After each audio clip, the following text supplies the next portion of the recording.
Morgan is a smart single mom of 3. She's a cleaner at night at a police station. When she knocks over some files, she learns about the case of the murder of Anthony Acosta. He has a wife, Lynette Acosta, who is the main suspect. Morgan is very smart and finds out that Lynette is actually the victim, and with a red marker corrects the mistake on the case board. Inspector Karadik is angry about Morgan's correction and brings her to the station for tampering with evidence. There, Morgan explains that she saw one of the curtains had a tieback missing, which is very suspicious since the rest of the house was immaculate, and that some hair on the chair indicates someone's ankles were taped to a chair, and since the male victim's ankles didn't show they had been taped, there must have been a third person there. Therefore, the wife was most likely a victim too. Security footage of the front door just before the murder caught Lishka Zhang on camera. She had lost a civil lawsuit against Brian Diamond for sexually assaulting her. Lynette Acosta had defended Brian Diamond as a lawyer. She thought at the time that Lishka Zhang was just an employee with a grudge.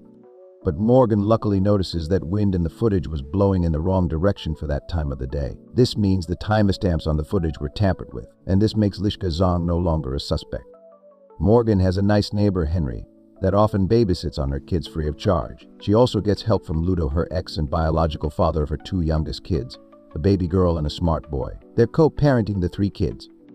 Letty Acosta tells Inspector Karadak that her mother Lynette was upset for days after receiving a letter from a certain Sarah, and that this Sarah killed herself soon after that. That letter is in the office of the law firm where Lynette worked. The police can't get a warrant, but Morgan, dressed as a cleaning lady, is able to read it. It turns out Sarah had been sexually assaulted by Brian Diamond too.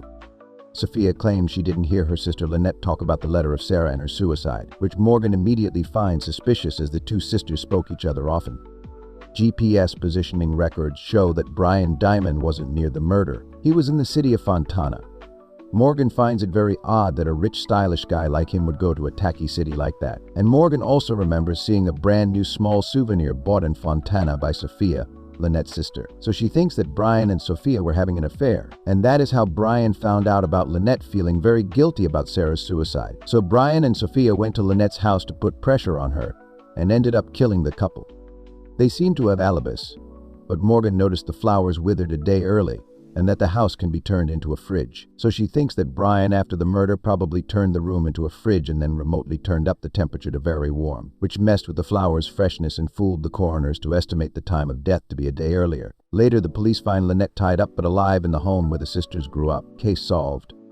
Karadak is a strict above-board inspector, but he now understands the value that Morgan can bring. His boss gives Morgan a job offer, which she accepts on the condition of 20% more, daycare for her kids, and a promise that the police will help her solve the sudden disappearance of the father of her oldest child 15 years ago.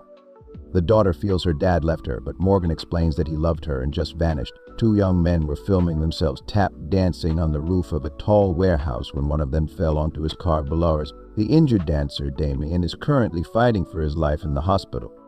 Morgan starts her first day at work by investigating this fall on the warehouse roof. She discovers a tripod and a phone. Examining the phone, she noticed smudge patterns that indicated it was used by a left-handed person. And from the lock screen image and a sticker, it seems the owner was Catholic and a baseball fan. Damien fell with his phone, so there must have been 2 persons on the roof. Morgan also thinks that Damien was pushed, as someone killing himself probably wouldn't fall on his exceptional car.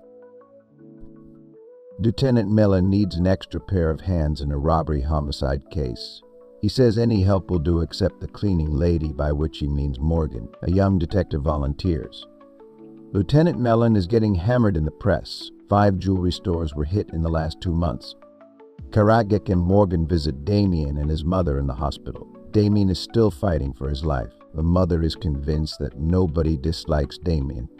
She does know that he has made his share of mistakes, but he got his life together and was happy working at B's Body Shop Brothers, a custom auto shop. They hire at-risk youth and ex-cons to fix up cars and get their lives back on track. Damien's 5 co-workers from the Body Shop Brothers visit the hospital too.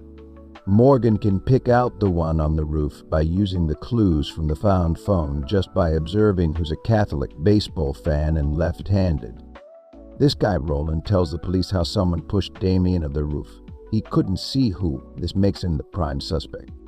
Despite numerous security cameras on the ground floor near the warehouse, there was no footage of a third person. However, evidence of foreign paint in the trunk and a modified lock so that it could be opened from the inside led Morgan to conclude that a third individual had entered the warehouse, hidden within the trunk of Damien's car. Morgan suspects that one of Damien's 4 closest colleagues was responsible for the crime. To obtain their alibis, Morgan offers them a deal that they can get Damien's car sooner from the police impound. An assistant at the police will check their alibis with cellular network analysis software. Morgan theorized that the assailant's limited visibility in the darkness led him to bolt the wrong tap dancer off the roof. After all, Damien was very well liked by everyone. So the killer will probably try again to kill the other dancer, Roland. Karadec calls Roland to warn him that he's in danger, but the background music is too loud and the connection is lost. Luckily, Morgan recognized that the 2 songs in the background are from the 90s, which leads the 2 detectives to a 90s party in a warehouse. There they drew late. Roland was shot to death. On security footage, they can see that the killer hit his face with a hoodie, but that Roland reacted familiar towards him, so they just have known each other. And the gunshot generated sparks that occur when there is copper or lead left in the barrel, usually in a very old or poorly maintained gun. These distinctive sparks were also observed as security footage of one of the jewelry store robberies being investigated by Lieutenant Mellon. Eyewitnesses to the first 3 robberies reported the perpetrator fleeing with a driver, each time in a different car. However, in the subsequent 2 robberies, no getaway car was seen, and both incidents occurred near stops along the red subway line. Based on this evidence, Morgan theorized that the robber had lost their accomplice, a getaway driver, who recently killed Roland with his access to numerous vehicles from the Body Shop brothers, was a prime suspect for this role, so Morgan believes that the robberies and the fall from the warehouse are connected. They also remember Roland saying that Damien helped Roland escape a life of crime as they started posting their dancing videos together, so Roland must have told the robber between 3rd and 4th robberies that he's out. The robber must have been worried that Roland will expose him. He knows where they tap dance, so rigs his trunk to push Roland off the roof, but pushes Damien, then rectifies his mistake at the club, this time with his gun from the robberies. The 2 detectives still don't know who the robber is, but they notice that the robberies usually start after the police gets distracted by a code 3 on the police scanner. So they stay undercover at a jewelry store and call out a code 3. And sure enough, the robber bites the bait and gets arrested. It is indeed one of the co-workers of the Body Shop brothers. Damien is recovering in the hospital and jokingly asks his friends to fix his car. Karadec's boss kept her promise and followed up on Morgan X's car after his disappearance 15 years ago. They found that the car was abandoned in a Costco parking lot a few miles from where Roman and his family lived. Then inside the car there was a box of diapers, which means he didn't intend it to abandon his family. Morgan is very happy with her first paycheck. Now she got her car fixed, her kid's very happy, and Karadec too. He no longer has to drive her around. Detectives Karadec and Morgan arrive at the hotel room to gather clues from the Genshirs. They notice that one towel is improperly folded, and the floor bears streaks from a hasty wipe down, suggesting an attempt to conceal evidence. This indicates murder. They also speculate that the victim had a female companion. In the room's safe, they find a Mexican ID card belonging to the victim, Ernest Lozano. So next to the bathtub, a rinsed whiskey tumbler indicates that they stopped at the hotel bar for whiskey before returning to the room. The bartender recognizes the man on the Mexican ID and confirms that he served the victim and his blonde. As they review the surveillance footage, they see Lozano and his blonde companion enter the room at 8:02 p.m. She leaves at 8:33 p.m., with no one else entering until the cleaners discover Lozano's body. The hotel doorman remembers that the blonde parked a red Kia in a no parking zone reserved for cops and doctors. At a nearby hospital, they can identify the blonde as a doctor. They learn from her that her husband died 9 months ago, and she began a pleasant fling with Lozano 3 months ago. The team discovers that the real Lozano is still alive in Mexico, and that his ID card had been stolen. The victim stole his identity. The Selena is investigating the case of Morgan's ex. A month before his disappearance, he was cited by Lieutenant Mellon for painting a mural in an unauthorized location in a dangerous area. Did he witness something illicit? Morgan is worried about Ava dating a boy. Ludo thinks they should just trust Ava. She has decided to work from home and took the box with evidence home. This angers Koretic. The pants of the victim were repaired with Madagascarian stitching, and they find the Madagascan alteration shop. Nearby, at a parking lot, they find the victim's car with the remote keys. The car is registered to an Eduardo Cortez. Morgan and Kara Deck then visit his wife and daughter to deliver the news. The medical examiner found Xanax in the victim's body and on the whiskey tumbler, and they find out that the killer must have been an experienced climber that entered the bathroom through the window. On a photo of the victim, there's the tattoo on an arm of the bartender. He confesses to having pointed out potential marks to Eduardo as part of a scam. From checking deposited checks, they learn that a dementia patient had been swindled, and they visit her and her son Kyle. Kyle wears climbing club t-shirt and has short nails, and he confesses. Kyle had been seeking revenge and had been following Eduardo. So this way he met the blonde doctor, who was also swindled, and together they decided to kill the scammer. Morgan receives her official LAPD ID badge and happily snaps selfies with it in the bathroom, until Mia, a sobbing mom, enters crying. Mia is joined by her dad, and they explain the situation to the other detectives too. Her ex was supposed to drop off their young daughters, but he's ghosting her. They have been sharing custody of their daughters. Her ex had become obsessed with environmentalism and wanted Mia and the kids to live off-grid. But Mia runs an online business, so she moved back in with her parents.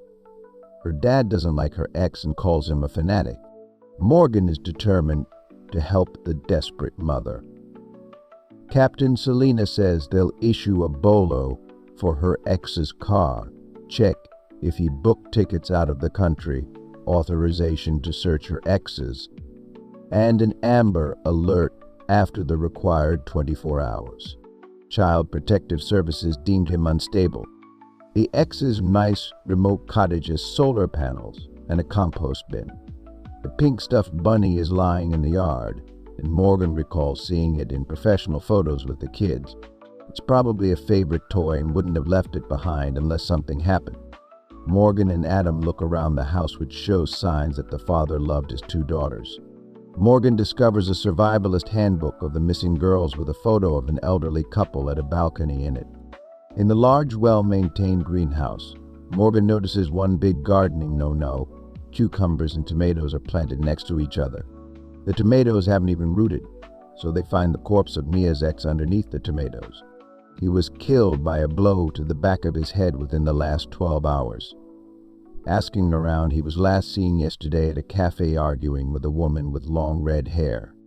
Mia's dad is a rich hotel magnate, so they can't rule out kidnapping for ransom. Dad's maid tells Morgan that Mia's ex was a great guy and a good dad. The last time she saw him, he was coming out of Mia's dad's office last weekend.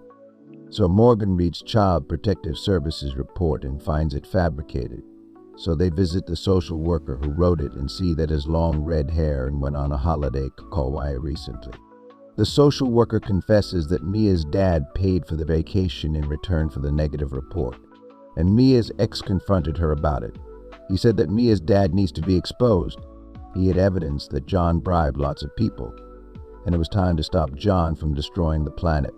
After their argument, the social worker told Mia's dad that Mia's ex was planning to do.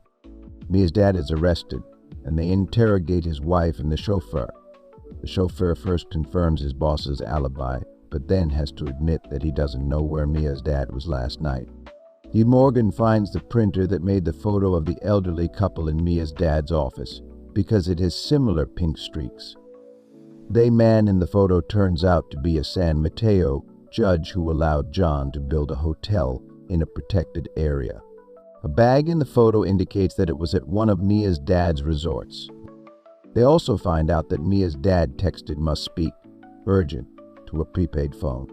The hotel magnate finally confesses he asked his personal fixer to keep Mia's ex quiet. The police arrest him but still can't find the two girls. He says he got to the remote cottage but left when he saw Mia with her ex in an argument. This goes against Mia's claim that she didn't see her ex the day he died. They find tire tracks of Mia's car at the remote cottage, and that she withdrew $100,000 this morning. Morgan gets upset when the other detectives consider Mia a suspect now. Morgan insists that Mia is terrified mom and not a murderer. Morgan admits she hasn't slept in 27 hours. Watching the news about the two missing girls on TV, Morgan notices a Buddha statue in a photo that wasn't there when she visited. She realizes it was switched. She catches Mia at an antique store trying to sell a real Meng vase, which she also switched. Mia explains she was extorted in a ransom call for $200,000, but only could withdraw $100,000 from the bank. She's selling the vase to pay the rest. Morgan questions Mia about her visit to her ex on the day he died. Mia says she begged him not to report her father, but he refused. At midnight, Karadec follows Mia, who follows the kidnapper's instructions to an auditorium. Karadec shoots at the kidnapper, who flees in his car. With a tracker in the bag with money, they find the guy's car in flames. The girls aren't in the trunk. Morgan inspects the burned car and discovers the driver was into sports betting. She pieces the clues together and realizes the kidnapper is Mia's dad's chauffeur. Morgan recalls the driver parking his car where he could see into Mia's bedroom. He was infatuated with Mia. After not making a sports betting, he decided to kidnap her kids for ransom. We'd have to be rich to date Mia, and picked an evil way to do it. He must have gotten into a fight with Mia's ex before kidnapping the girls. Curtis admits to the murder and kidnapping, but says he doesn't know where the girls are. But he reveals he took them to the mountains, but they ran off. With a large search-rescue operation and traces of the survivalist book, they can find the two girls alive and well. Veterinarian Monica is lying dead on the floor of her clinic. Her hands have blotches like from an allergic reaction. The ME believes it's a cardiac arrest. However, dozens of printouts on the floor around her body state a single word: murder. There's a missing blue poison dart frog, and the enclosure's lock is open. Morgan yells to stop Detective Karadec washing his hands, but as he continues, she shoots him with a dart gun. Morgan has figured out there's poison in the soap dispenser. Morgan deduced that Monica was drying her hands when she became paralyzed. After that, Monica couldn't pick up a pen, so she used the voice-controlled printer to indicate she was murdered. They find the missing frog in the soap dispenser. Morgan saw Ava taking a small pill. Ava denies taking a pill, so Morgan goes snooping and discovers birth control pills.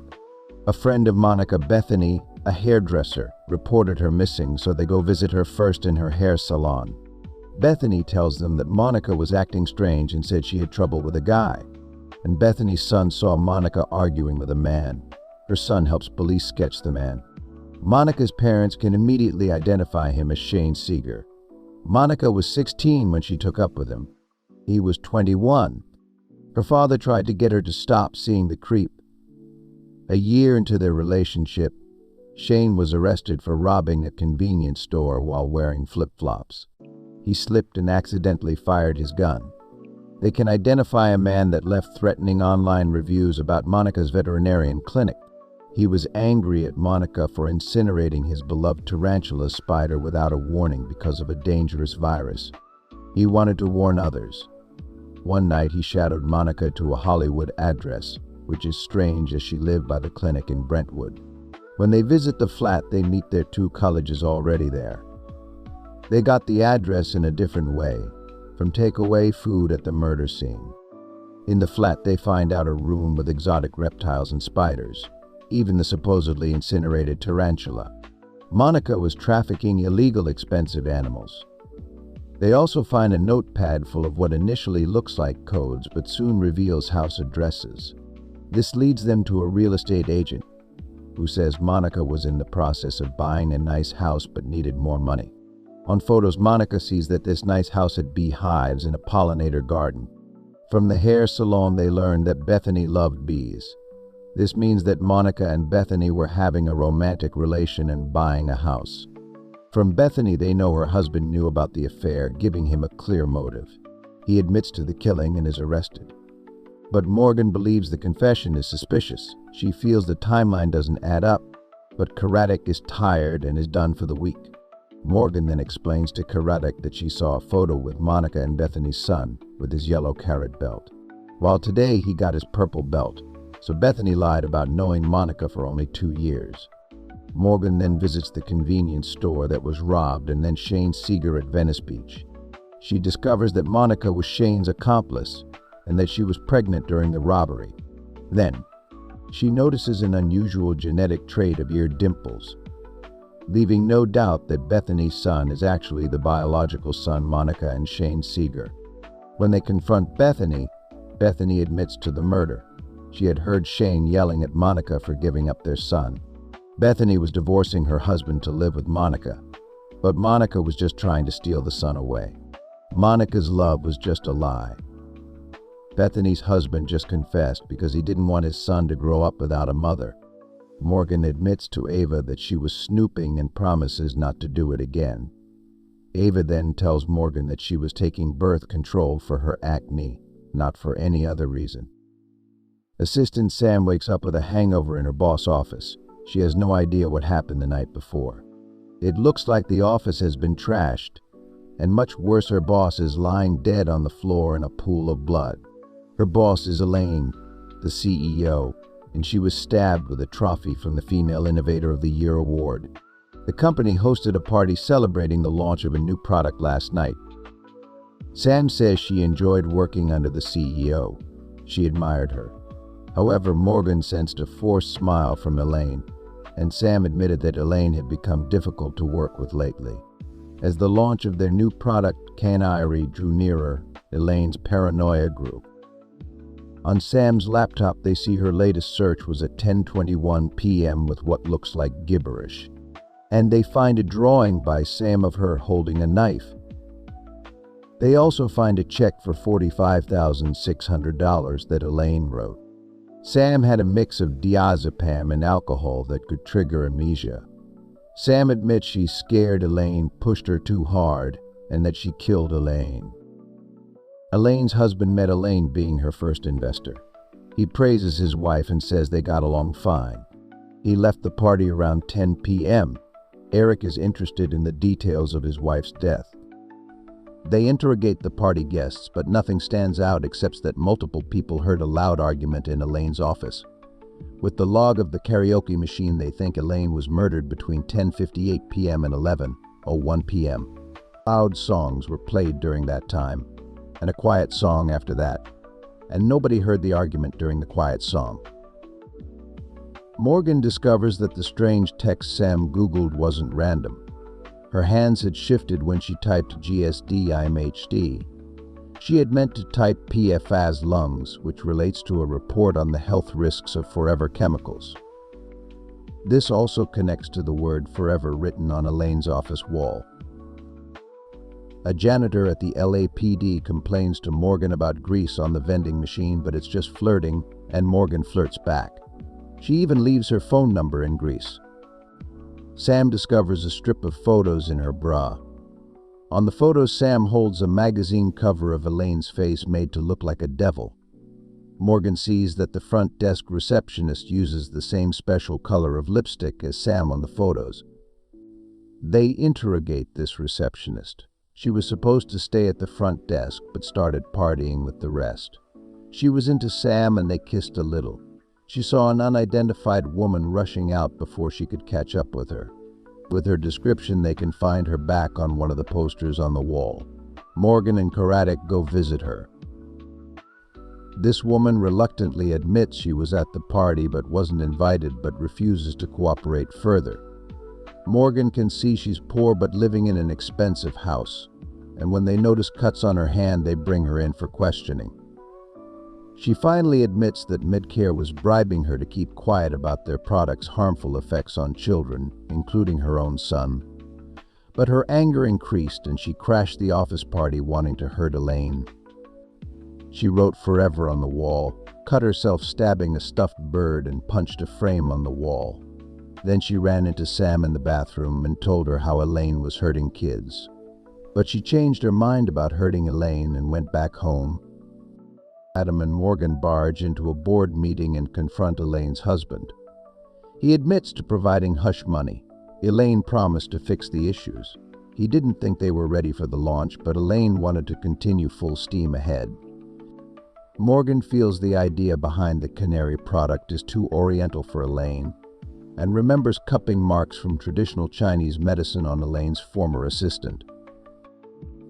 This assistant confirms she came up with the idea while helping her daughter. She was happy how Elaine was trying to help many with this idea, and Elaine had paid her well for it.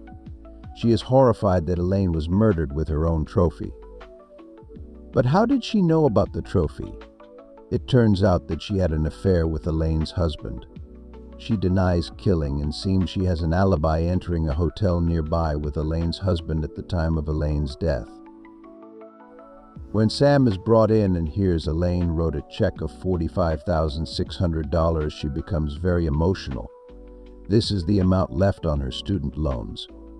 Sam realizes this means she killed Elaine and that her life is over. But then Morgan remembers that Elaine became paranoid. Then why was there a mirror behind her desk that allowed visitor to see what she was working on? It turns out to be a two-way mirror with a camera behind it. The camera recording reveals the truth. Sam informed Elaine of her decision to quit because of stress and how Canary was hurting kids.